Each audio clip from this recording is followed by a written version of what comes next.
What's going on, guys? Welcome back to the channel. So a couple of days ago on Instagram, we set up a poll to see if you guys would like if we did a build breakdown video on the BMW that we're giving away, and we got a ton of excellent responses. Right, it was like over 100 responses. With well over 100, yeah. Yeah. So you guys have, given us feedback, and we're here to give you a build breakdown video of the BMW. If you guys haven't seen, we have 2 videos up on YouTube already.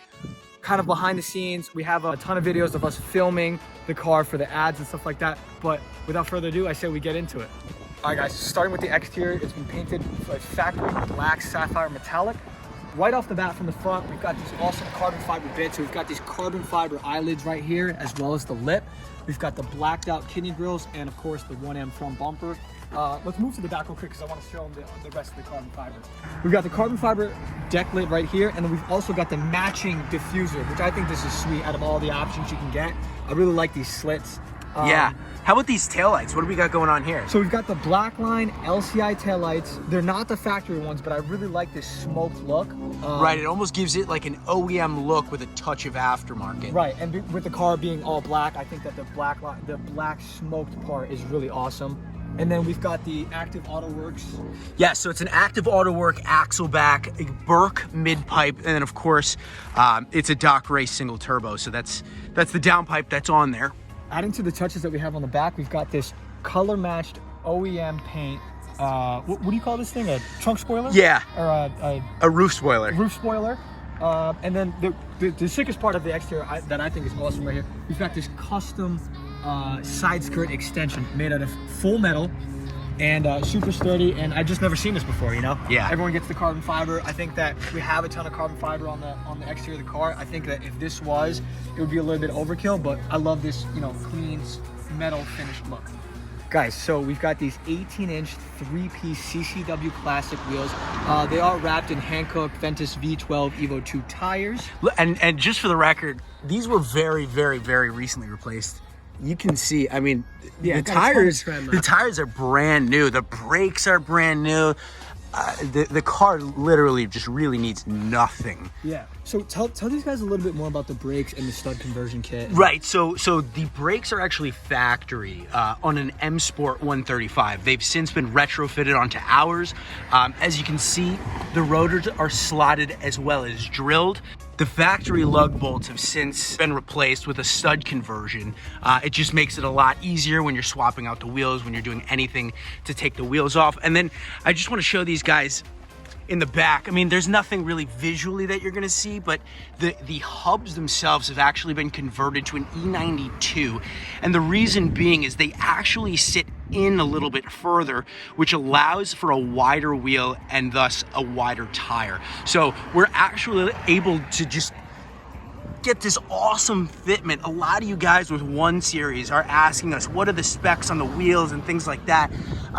And we've got that posted on our site, but one of the responses that we tell you guys is that if you were to go get wheels with the exact specs, they aren't going to sit like this, again, because of that E92 hub conversion. Because of that hub conversion. And also, with changing the factory lugs to studs, offers the ability to run a wider wheel. So that's another thing that's super awesome about this. So if you guys want to move over here into the interior, so it's got the coral red interior with the sport package seats all around. Right off the bat, we've got this is the Cooler Works chassis mounted shifter, so it's really, really tight for awesome quick shifts. It's billet aluminum too, right? Yeah, billet aluminum. And right here we have the GFB G-Force. This is a dual, it's a wideband and also a boost controller. And there's 6 different settings, as you guys can see on a full build list. Exactly, we'll go through that in just a minute. Yeah, so we'll leave a link down below for the build list. But yeah, you can go through all 6 boost settings right at the click of the button and immediately change the map. The first 4 maps are for 93 pump gas, and then the last 2 are for E85, which is kind of kill. And you just spin a lot of tire. We've got the BMW Performance pedal set, which is aluminum, and then we've got a bunch of M touches in the car. So we've got the M carpet, the M door sill, the dash is replaced with the E92 M3 cluster, which goes up to the 200 miles per hour that you get. We've got the M3 steering wheel right here out of E92 again with the Alcantara. The Alcantara matches the boot shift, the e-brake boot, as well as the steering wheel. And moving on to the rear seats. So in the back, we've got the auto power roll bar, which is a bolt in, but we did keep the stock back seats in it, which is really awesome. Correct. All right, so I'd just like to take a note. This shifter, Unbelievably and not only short. that, there's like very, very, very little slop. There's very little play, there's nothing. and it's just showing like third to fourth. That's unbelievable how fast that is. It's awesome. It's super notchy. It almost reminds me of like a T56. Another thing I want to show the guys, we went over this very briefly while the car was off, but this is a GFB G-Force boost controller. So as you can see here, it's showing our AFRs. Everything looks good here. Of course, we're at idle. If we hold down on settings, we're now at vacuum, so you can see -19. Yeah, we'll turn it on right now. No problem. Thank you. All right, guys. So cop pulled up and wants us to turn around because we're facing the wrong way. Yeah, we tried to get it in the sunlight to give you guys the best angle, but unfortunately, Popo don't like that. Well, you know what? At least he didn't say anything about us not having a plate. Yeah. Very true. Dude, that was so sketchy. Okay, so back to business. As you can see here, it's an AFR as well as The manual boost controller. All right, guys, so arguably the best part of the car. As you can see here, we've got this massive Precision 6266 twin scroll. Again, Doc Race single turbo kit, Doc Race manifold, Doc Race downpipe. It's really got the works. We've got this turbo blanket right on there to keep all the heat at bay. Can you tell them really quickly what this is and why it's not grounded? Yeah, absolutely. So this right here is actually a ground for the port injection system, which you can see here. We've got a BMP fuel rail. And what that does is this ground, when it's not connected, there's no power going to the fuel injector harnesses. So when you're running only pump gas, you can use the factory injectors. It makes a ton of power, totally reliable. However, when you want to run an ethanol, E85, you can go ahead and just plug this in, just put a bolt and ground this, and exactly, and then your harness is live, and you've got 6 extra injectors to support the extra fueling needs.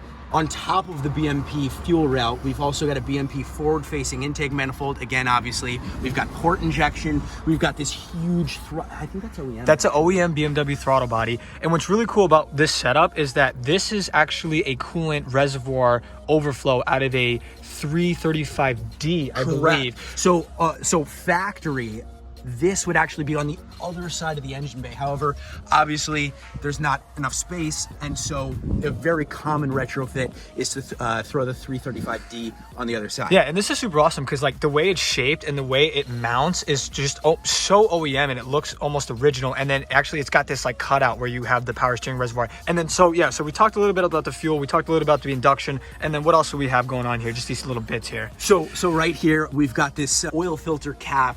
It's metal. I'm not sure how familiar you guys are with the factory N54 oil filter top, but it's plastic. It's a pain. Oh, it's a pain to get off, man. It's just super convenient.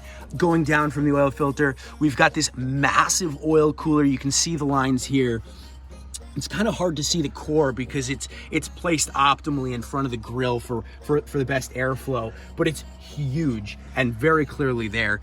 We've got this charge pipe here as well as a tile cube blow off valve.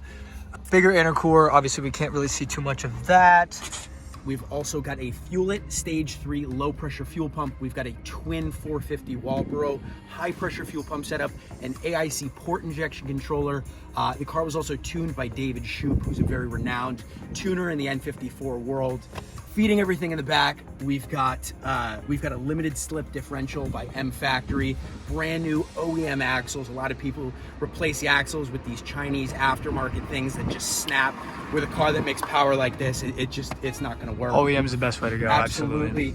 I also wanted to take a quick note just to zoom in on this intake manifold. Man, that work, that welding, just some dimes right there.